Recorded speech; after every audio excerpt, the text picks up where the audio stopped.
How come we haven't seen Sofia Carson or Millie Bobby Brown in theaters yet? Millie Bobby Brown and Sofia Carson need to be in theaters. These two actresses bring in a lot of revenue and viewership to Netflix whenever one of their projects comes out. Literally today she just dropped another movie on Netflix. It's a new romantic comedy drama movie. An American student travels abroad to Oxford University for a graduate program, and there she meets an instructor who she ends up falling in love with.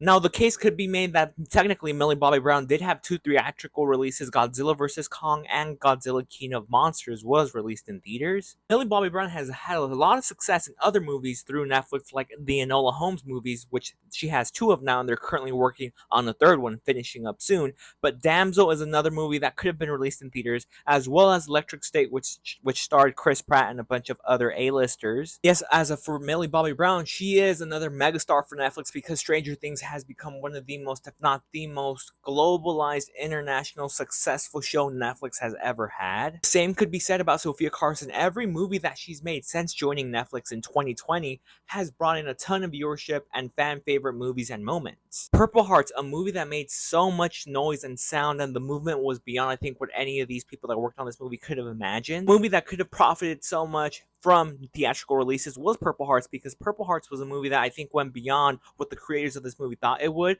This movie went #1 in over 82 countries, and their soundtrack to the movie became #1 on Spotify worldwide. Sofia was even invited to the Oscars 2023 awards to perform her hit Purple Hearts song. Vanity Fair recently posted an article about how Sofia Carson has become Netflix's go-to movie star, on how every project that she does for Netflix is guaranteed to be a success. This year's Netflix Student event was hosted by Sofia Carson herself, where she made quite the entrance, soaring through the sky onto the stage. And yes, it could be easier for companies to push out content straight into streaming services rather than to put them in theaters, because it takes more work and a longer process. They both deserve to have a theatrical release, whether it's in a movie together or separately, but these two definitely deserve to be shown in theaters. Let me know in the comments below what you guys think, and what other Netflix stars or streaming service stars do you guys think deserve to have a theatrical release, a theatrical presence that we haven't seen yet.